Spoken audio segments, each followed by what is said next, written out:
Thanks for listening to Value-Based Care Insights, a podcast by Lumina Health Partners. My name is Daniel Marino. And I'm Shaillee Chopra. In each episode, we dive into disruptive success strategies for healthcare organizations, leveraging our experience and having worked with some of the industry's top experts and thought leaders. Before we dive into today's episode, we would like to invite you to leave us a review on Apple Podcast and let us know what you think about the episode and what you'd like to hear next. In today's episode, we're going to spend a little bit of time talking about what organizations need to think about as they prepare their analytics infrastructure to support risk-based contracting and many of the value-based care initiatives that are starting to be incorporated within these organizations. Shaillee, I thought we would spend maybe a couple of minutes talking about what some of the problems are or what organizations are really struggling with as they start to create these actionable insights. In your opinion, what are the top 2 or 3 things that you see organizations are really struggling with and, what these leaders are really focused on as they begin to build their analytics platform? Absolutely, Dan.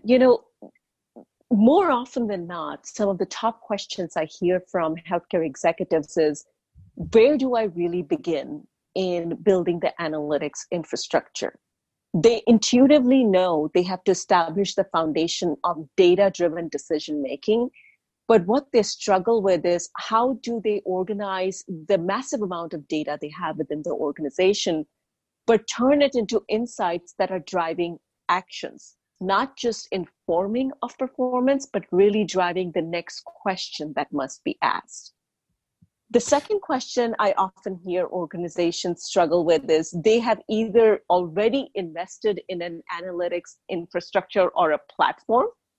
Often the first times they'll start is to invest in technology, but then do not know how to build the bridge between technology and operations. So really the outputs from the technology platform are really driving the operational workflow. So it's really how to bring the technology, the data, and the operations together in a way that's driving the actions.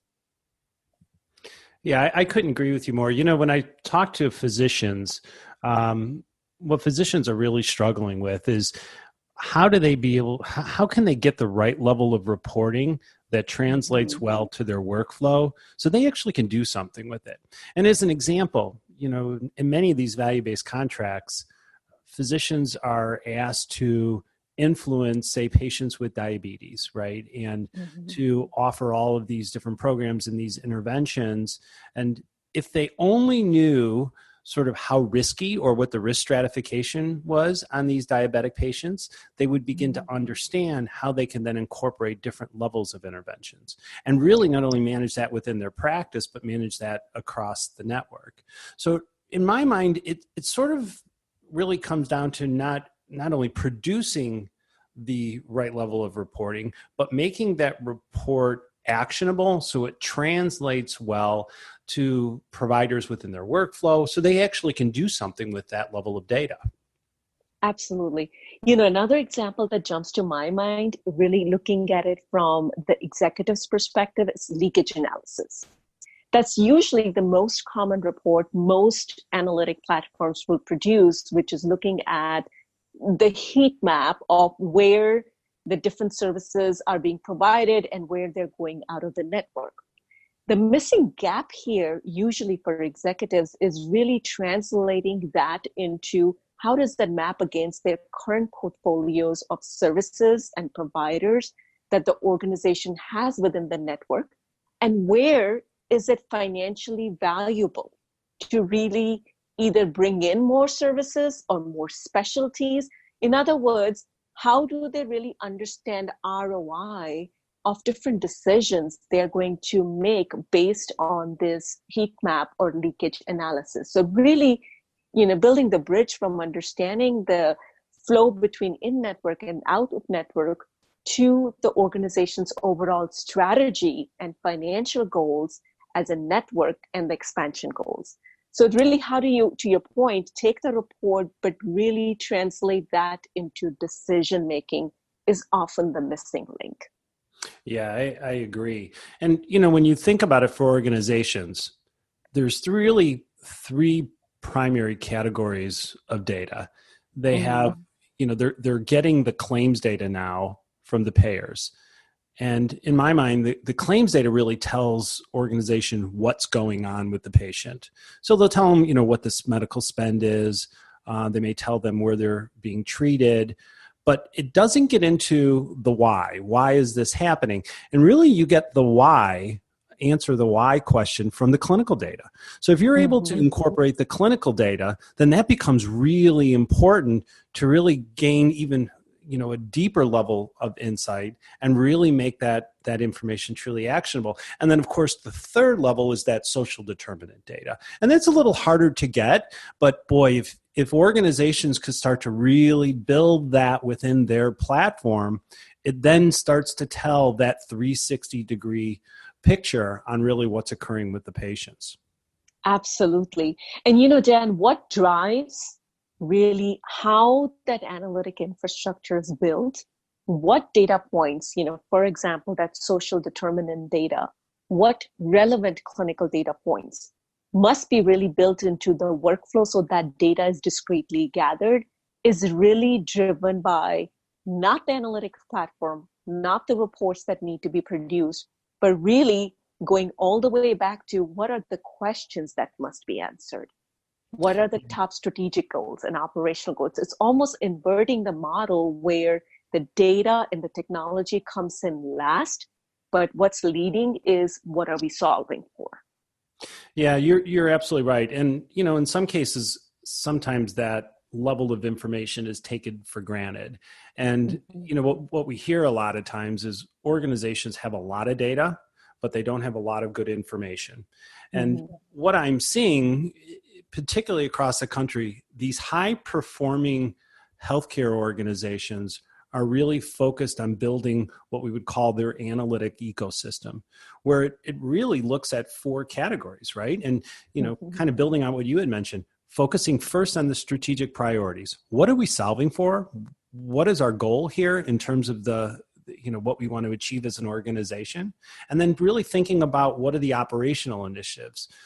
From there, you then could begin to build that operational insight, and lastly, the data that will drive those insights in order to achieve the operational initiatives and the strategic goals of the organization. Absolutely. And Dan, what that helps organizations do is really prevent the most common pitfall that we see, where organizations really, all the money and the time and the resources are poured in and almost lost in this big black hole of aggregating all the data. It is a very lengthy, very time intensive, and a very resource intensive process. Whereas the alternate approach, if we really try to take the approach of building this analytic blueprint or the ecosystem that's being driven by operational initiatives, that's being driven by use cases, then what that allows the organization to do is really prioritize what data must be aggregated first, what part of it needs to be real-time, discrete, what can be referential, what can be retrospective, and what really needs to be real-time. It really allows them to really break the big giant problem into smaller bite-sized pieces. And the cycle of ingesting the data, aggregating the data, producing analytic insights, it becomes more iterative, and the stakeholders start seeing results and value more frequently. And that's really what helps build the confidence in the data-driven decision-making, because at the end of the day, all of this work that we're going to do with analytics is really in the service of building a culture of data-driven decision-making, which is at the heart of value-based care operations there. So really, changing the paradigm and breaking it into small pieces and use cases driven. Yeah, as you were describing that, it reminds me of a recent conversation that I was having with of a CFO of this large healthcare organization. And this particular organization is investing a lot in value-based care initiatives. And one of the things that he said to me was, Dan, one of the things that really keeps me up at night is how quickly do we move into value-based care? How quickly do we start to, transition our patients, even in the acute arena, from, fee for service into fee for value. And frankly, he was really concerned that he would be decreasing his fee for service revenue too quickly and not having the value-based contracts to really support that. And so his question kind of gets back to exactly what you described. He needs to really know, or he was really asking for the level of information that would help understand the pace of change, understand the culture dynamics, understand what the implications were for the organization as they shift some of their, let's say, acute volume into the ambulatory volume. So he could, again, make these economic-based decisions really based on the information that he gets, and to make sure he wasn't jeopardizing the overall financial position of the organization. I think a lot of CFOs, a lot of leaders in particular, are really struggling with that. Absolutely, Dan. And that is really the type of value that we need to position the analytic outputs to be supporting there. Most of the time, organizations sort of get lost in, what I call transactional analytic outputs. What is my leakage? What is my cost of care? Looking at data retrospectively. But really where we need to start is, for example, the question you mentioned that's top of CFO's mind. Where do we start? How quick do I implement change? What can I anticipate in terms of outcomes? What do I need to prepare for financially to really go through this change? And where are my pitfalls? So being able to leverage analytics to do those kind of, what the term I use is value modeling or what if scenario planning is really where we see the true value of analytics coming in.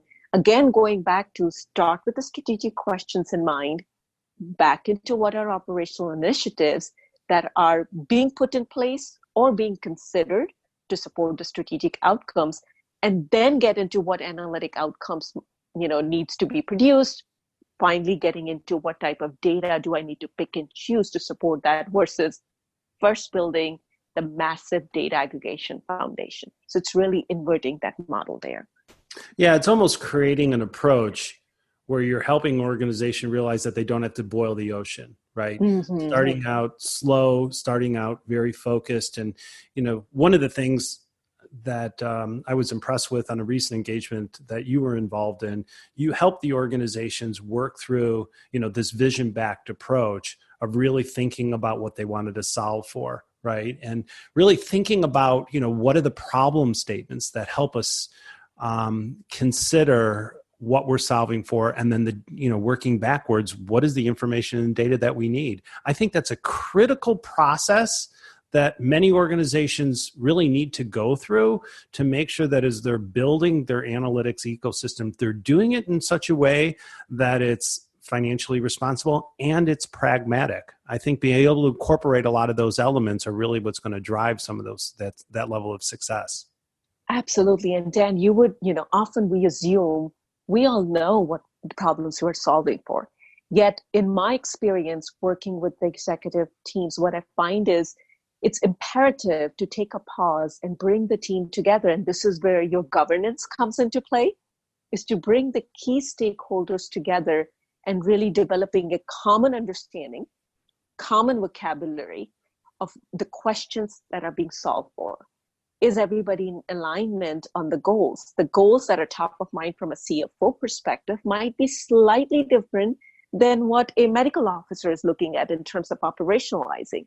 Really helping develop that common vision, the sequence of questions or use cases, as I call them, that we will really tackle through analytics goes a long way in providing clarity of the actual technical work plans for the IT team to say, here's the order in which I need to tackle trying to get the right data and produce the right reports, versus usually what ends up happening is IT team spends tons of money, a lot of time, aggregating a lot of data, producing fancy reports, but they're really not answering the questions that top of the mind for the stakeholders because there's no common understanding. So this vision back approach really allows for alignment between stakeholders and provides clarity to the IT analytics team or order in which they need to produce the analytic insights. And really in the end, it's driving action.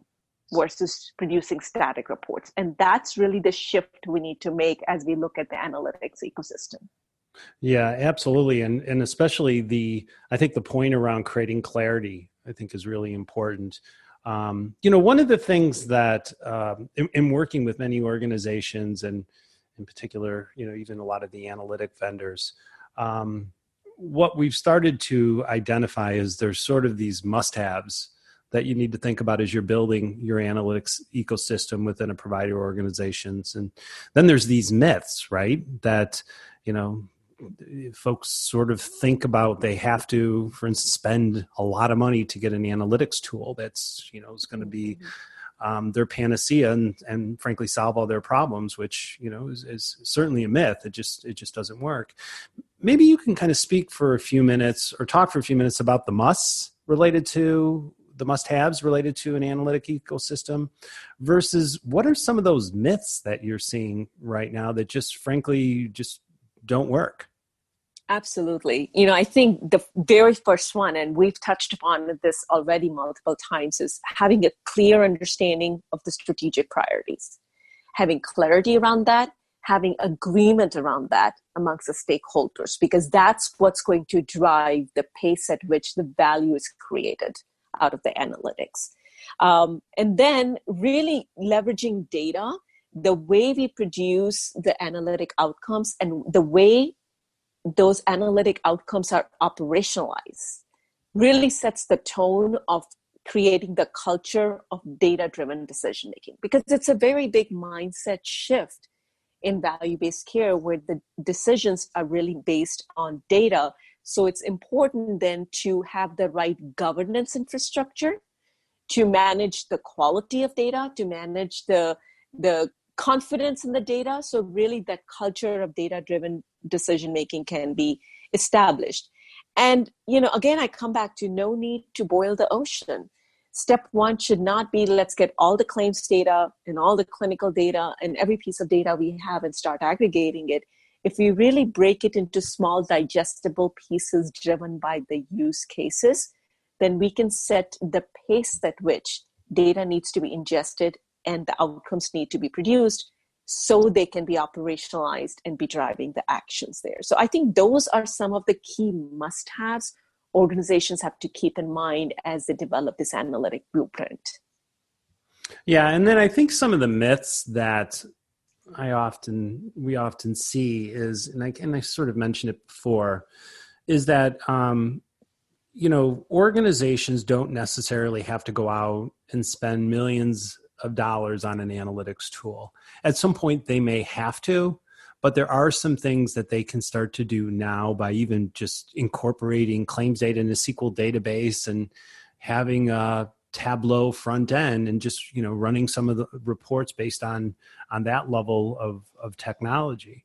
I think the other thing too is that if you're focused on what you're trying to solve for, right, your data analytics and really just your whole approach can be very targeted, very focused, very pragmatic. So it doesn't need to cost you a lot of money. And I think you can do it in such a way where you can organizations actually can produce this level of insight pretty quick.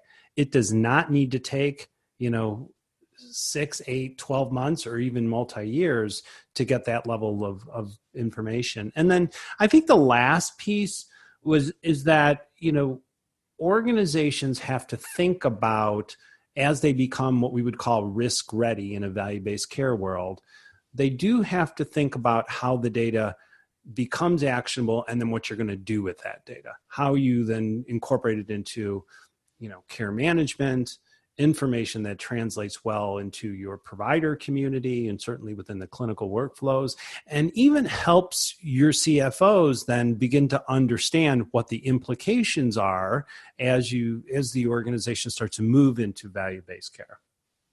Absolutely. I think that's a key point, Dan. It's not just about producing that analytic output, but how it then gets integrated into the workflow. How that gets integrated into the decision-making process is, sort of that last mile that often gets, lost in the shuffle there. And that's really where you realize the value of analytics, is how you operationalize it and how you use it to drive the actions and the decisions. Yeah, agreed. And I'll tell you, data is becoming, more and more important as organizations move into value-based care. And even more important than the data, it's really the information that you're creating out of that level of data. So as we've talked about today, Shaillee, I think these are important points. I think as organizations take that pragmatic approach and really think about what they're solving for, incorporating, the data that they have in such a way that it does become actionable and it's solving their problem, I think that's really what is going to make the difference for a lot of these organizations. Absolutely. And, Dan, we've covered a lot of good points, and there's a lot to be learned from today's episode. I also look forward to continuing our conversation in the next episode, where we dive in deeper into this topic.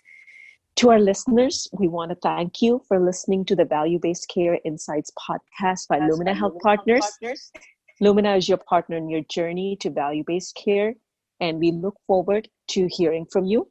To learn more about us, visit us on our website, www.luminahp.com. And if you found today's conversation valuable, we'd love for you to leave a review on Apple Podcast. You can subscribe to us on all major podcast platforms, including Apple, Google, and Spotify. Join us again next time, where we'll be inviting one of our client colleagues, and as Shaillee said, diving into a real-time example on how this particular organization created a real sound analytic strategy and produced some real actionable insights to really help drive a lot of their value-based care initiatives.